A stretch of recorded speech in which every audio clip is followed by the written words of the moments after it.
യേശുവിൽ ഏറ്റവും അനുഗ്രഹീതരായവരെ, വളരെ സന്തോഷത്തോടെയും പ്രാർത്ഥനയോടെയും ഈ ദിവസം നമുക്ക് വചനം കേൾക്കുവാനും പ്രാർത്ഥിക്കുവാനും മനസ്സിനെ, ശരീരത്തെ ഒരുക്കാം.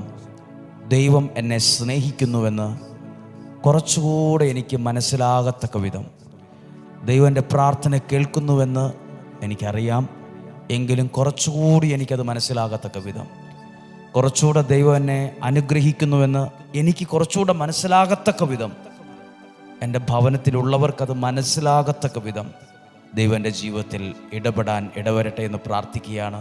ഈ ദിവസം നിങ്ങൾക്ക് അനുഗ്രഹമാകട്ടെ. സന്തോഷമായിട്ട് ഈ ദിവസം ആരംഭിക്കണം. പ്രാർത്ഥനയോടെ നമുക്ക് ആരംഭിക്കാം. വചനത്തിൽ ജീവിതത്തെ സമർപ്പിച്ചേൽപ്പിക്കാം. വചനമുള്ളവനെ, വചന ഹൃദയത്തിലുള്ളവനെ അനുഗ്രഹം തേടി വരുമെന്നാണ്. വചനം